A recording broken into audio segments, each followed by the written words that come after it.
নমস্কার, আমি শুভাশিস ব্যানার্জি আর আমার সঙ্গে এই মুহূর্তে আপনারা দেখছেন আওয়ার প্রোগ্রেস। আজকে আমরা আলোচনা করব এজমালি সম্পত্তি বা ওয়ারিশ সম্পত্তি, যেটা আপনারা আপোষ বন্টন বা ভাগ করার যে চেষ্টা করছেন সেটা কিভাবে আপনারা করবেন আপোষ মীমাংসার মাধ্যমে।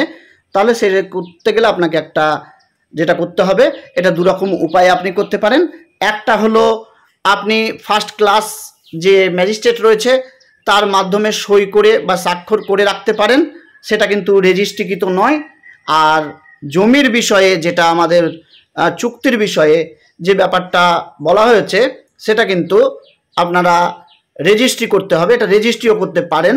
তো রেজিস্ট্রিতে কি কি বয়ান লিখবেন সেইগুলো আমরা আজকে বলছি। দলিল যদি আপনি করতে চান তাহলে কিন্তু আপনাকে অন্তত যে স্ট্যাম্প পেপার আছে স্ট্যাম্প পেপার কিনে করতে হবে। দেখুন, আপোষ বন্টননামা দলিল। বর্তমানে আমরা পক্ষগণের স্বার্থ সুবিধার্থে উক্ত সম্পত্তি বন্টনের অনুমতি প্রদান করে আমরা সকল পক্ষদ্বয়ের মধ্যে ঘরোয়া আলাপ আলোচনান্তে উক্ত ভূমি ও তার সাথে দালান গৃহ যদি বাড়ি থেকে থাকে সমেত যাহার মূল্য এত টাকা, সেটা লিখবেন এখানে, আবার কথায়ও লিখবেন।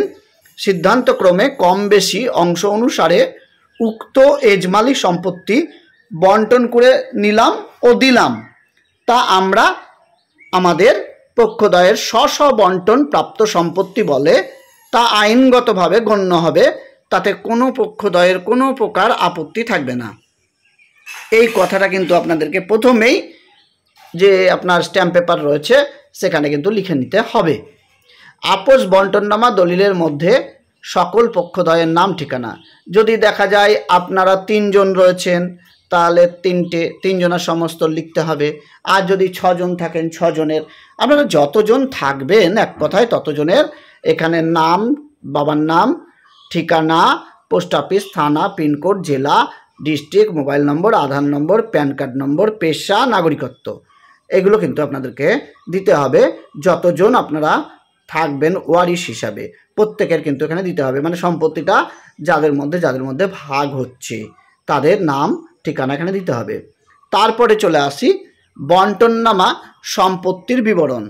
এই যে বন্টননামা সম্পত্তির যে বিবরণের কথা বলা হয়েছে, সেখানে আপনার বন্টনে প্রাপ্ত ভূমির পরিমাণ কত, সেটার অবস্থান কি, একর বা শতকে আপনি এটা দিতে পারেন, এবং আপনার সাব রেজিস্ট্রি অফিসের নাম কি, মানে ওই জমিটা যে রেজিস্ট্রি অফিসের অধীনে রয়েছে সেই রেজিস্ট্রি অফিসের নামটা লিখতে হবে। জেলা, মহকুমা, রেভিনিউ সার্কেল বলতে বিএলআরও অফিসটাকে বোঝায়, তহসিল, মৌজার নম্বর, তারপরে সিট নং বলে থাকে। তো আপনাদের এখানে যদি সিট নং না থাকে তাহলে এটা দেওয়ার দরকার নেই। খতিয়ান নম্বর, সাবেক হাল অর্থাৎ এলআর বা আরএস এটা থাকতে পারে। মোট জমির বা গৃহাদির বা অট্টালিকার পরিমাণ কত একর বর্গফুটের মধ্যে, তাহলে আপনার ফাঁকা জমি থাকতে পারে, তাহলে ফাঁকা জমি ওখানে রাখবেন। আর যদি তারপরে বাড়ি করা থাকে নিচেরটাই লিখে দিবেন এত টাকা মূল্য, মোটামুটি মূল্যটা লিখে দিবেন। সরকারি মুদ্রাঙ্কিত প্রদেয় আইন সিদ্ধ কর, স্ট্যাম্প ডিউটি কত টাকা লাগবে সেটা এখানে লিখে দিতে হবে। সেগুলো যারা দলিল লেখক রয়েছে তারাও লিখে দিবে এগুলো। নিবন্ধীকরণের প্রদেয় আইন সিদ্ধ কর অর্থাৎ রেজিস্ট্রেশন ফিজ কত টাকা লাগছে, তাহলে স্ট্যাম্প ডিউটি কত, রেজিস্ট্রেশন ফিজ কত, এটা যদি আপনারা রেজিস্ট্রি করেন তবে যেটা বললাম যে 1882 সালের যে চুক্তি আইন রয়েছে তাতে কিন্তু বলছে অবশ্যই আপনাকে রেজিস্ট্রি করতে হবে জমি সংক্রান্ত বিষয় হলে।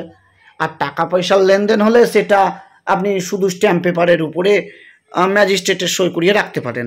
আর যদি আপনারা মনে করেন যে আমাদের মধ্যে কোনো ঝুট ঝামেলা হবে না তাহলে সেটা করতে পারেন, তবে কিন্তু ভবিষ্যতে এইটা নিয়ে আপনারা আইনগত ব্যাপারটায় অতটা সুবিধা পাবেন না, পেলেও অল্প পেতে পারেন কিন্তু বেশি পাবেন না। তাই রেজিস্ট্রিটা সবচেয়ে বেটার। এবার নগদ, অনলাইন পেমেন্টের চালান নম্বর, তারিখ, তারপরে বন্টনপ্রাপ্ত ভূমি সমেত একটি পুরাতন ঘর বা দালান ভূমি, দ্বিতল দালানের মূল্য, যদি দুতলা বাড়ি থাকে তার ভূমির মূল্য কত, বাড়ির মূল্য কত, মোট কত, এগুলো কিন্তু আপনাকে দিতে হবে।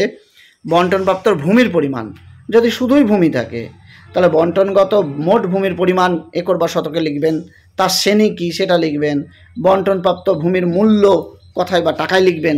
এবার চৌহদ্দি আপনাকে লিখতে হবে যে উত্তরে, দক্ষিণে, পূর্বে, পশ্চিমে এই চৌহদ্দিতে মানে বিশেষ করে কত ফুট করে আপনার জায়গা রয়েছে, তারপরে কারা কারা বাস করছে এগুলো আপনাকে, বা ল্যান্ডমার্ক কোনো চিহ্ন আছে কিনা সেটা দিয়ে দিতে হবে। এই চৌহদ্দির মধ্যে কত শতক শ্রেণীর ভূমি, তার সঙ্গে অবস্থিত একটি পুরাতন ঘর বা দালান বা দ্বিতল দালানে কত বর্গফুট জায়গা রয়েছে এগুলো দিতে হবে। প্রতি তলে কত বর্গফুট আছে গৃহ সমেত, প্রথম পক্ষদ্বয়ের সম্পত্তি। এবার আপনারা যত পক্ষদ্বয় রয়েছেন তাদের সম্পত্তিগুলো আপনারা লিখুন, তাদের চৌহদ্দি লিখুন, উত্তরে, দক্ষিণে, পূর্বে, পশ্চিমে এই চৌহদ্দির মধ্যে কত রয়েছে এগুলো লিখবে। বন্টনের প্রাপ্ত ভূমি এই আপোষ বন্টননামা দলিলের সঙ্গে কম্পিউটার নকশা প্রদান করা হলো, যা এই আপোষ বন্টননামা দলিলের একাংশ বলে গণ্য হবে। এবার আপোষ বন্টননামা দলিলের বিভিন্ন শর্তগুলো কিন্তু উল্লেখ করে দিতে হবে। এই শর্তগুলো কেন উল্লেখ প্রয়োজন? কারণ দলিলেই যদি উল্লেখ থাকে তাহলে আপনার পরবর্তীতে সমস্যা হওয়ার কথা নয়। এখানে উল্লেখ থাকে যে উক্ত বন্টননামা সম্পত্তি ভবিষ্যতে সকল পক্ষদ্বয়ের প্রয়োজনে অন্য কারোর নিকট বিক্রয় করতে কোনো প্রকার কোনো পক্ষদ্বয়ের অনুমতি নেবার প্রয়োজন হবে না। দ্বিতীয়ত, নিয়ম মাফিক স্ব ভূমিতে বসবাসযোগ্য ঘর বাড়ি তৈরি করার ক্ষেত্রে সরকারি নিয়মকানুন মেনে করতে সকল পক্ষদ্বয়ের কোনো প্রকার আপত্তি থাকবে না। 3 নম্বর, স্ব ভূমিতে অবস্থিত বিদ্যুৎ, জল, গ্যাস লাইন ইত্যাদি নিয়ম অনুসারে পৃথকভাবে সংশ্লিষ্ট সরকারি দপ্তর থেকে বহাল করতে সকল পক্ষের সম্মতি রইল। 4 নম্বর, উপস্থিত সকল পক্ষদ্বয়ের সম্মতিক্রমে প্রত্যেকে নামজারি পর্চা এবং সরকারি নথি পৃথক করবার জন্য সকল পক্ষদ্বয় সকলকে সহযোগিতা করতে সম্মতি প্রদান করেছেন। দিয়ে এবার সাক্ষীর প্রথম যে সাক্ষী রয়েছে তার নাম দেবেন, পিতা বা অভিভাবকের নাম দেবেন, ঠিকানা দেবেন, পোস্ট অফিস দেবেন। দ্বিতীয় নম্বর সাক্ষী একইভাবে আপনাকে সেই ঠিকানা, তার নাম এগুলো দিতে হবে। তারপরে চলে আসি, আপোষ বন্টননামা দলিলের মাধ্যমে আমরা আমাদের উভয়ের সম্মতিক্রমে সুস্থ শরীরে এই সম্পত্তি বন্টনের মাধ্যমে উক্ত দলিল সম্পাদন করা হলো এবং আইনগত বৈধ বলে তা গণ্য করা হবে। সকল পক্ষদ্বয়ের সম্মতিক্রমে সুস্থ শরীরে উক্ত দলিল সম্পাদন করা হলো। সম্পাদনের তারিখ, দলিল লেখকের স্বাক্ষর, এখানে তারিখ হয়ে যাবে। এইবার যখনই আপনি এটা স্ট্যাম্প পেপারের উপরে করবেন, তারপরে স্ট্যাম্প পেপারের উপরে করে এইবার যিনি রেজিস্ট্রিকৃত অফিসার রয়েছেন তিনি কিন্তু এইটাই আপনার স্ট্যাম্প মেরে দেবেন এবং ওনার সই করে দেবেন আপনার স্ট্যাম্প পেপারে। এবং আপনি যে স্ট্যাম্প ডিউটি এবং রেজিস্ট্রেশন ফিজ দিয়েছেন তার বিনিময়ে আপনার কিন্তু একটা দলিল হয়ে গেল। এটা আপনারা প্রত্যেক ওয়ারিশ হিসাবে আলাদা আলাদা করতে পারেন বা একজন একটা দলিল করতে পারেন। সেই দলিলটা লিখে দিতে পারেন এই দলিলে যে অমুক ব্যক্তির কাছে থাকবে, যখন প্রয়োজন তখন যার প্রয়োজন হবে তাকে কিন্তু মূল দলিল দিতে হবে, আর প্রত্যেকে একটা করে জেরক্স রেখে দিতে পারেন। আর যদি মনে করেন যে না আমরা সব আলাদা আলাদা করব দলিল প্রত্যেকে, তাও করে নিতে পারেন, সেটাও কোনো অসুবিধা হবে না। এবার এই যে খরচটা কিন্তু গিফট ডিড হিসাবে আপনার হবে। এটা গিফট ডিড কি আপনারা জানেন? এই গিফট ডিডের স্ট্যাম্প ডিউটি সেটা হলো যেটা আপনার সরকারি মার্কেট ভ্যালু বা বাজার মূল্য তার 0.5% হলো আপনার স্ট্যাম্প ডিউটি লাগবে, আর 1% মার্কেট ভ্যালুর 1% রেজিস্ট্রেশন ফিস লাগবে।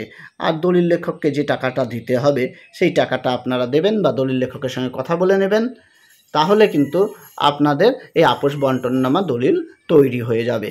এবং আপনারা প্রত্যেকে আলাদা আলাদাও করতে পারেন বা একটা দলিল করে সেটা কারোর কাছে রেখে দিতে পারেন এবং সেটা কিন্তু দলিলে লিখে রাখবেন যে অমুকের কাছে দলিলটা থাকলো বা সেই দলিলটা যখন প্রয়োজন হবে তখন আমরা ব্যবহার করব। যাই হোক, আজকে এই যে আপোষ বন্টননামা দলিলের বা এজমালি সম্পত্তির যে নমুনা দেখালাম। ধন্যবাদ ভিডিওটি দেখার জন্য। আমি শুভাশিস ব্যানার্জি আজকের মতো বিদায় নিচ্ছি। আবার পরবর্তী ভিডিওতে খুব শীঘ্রই দেখা হবে।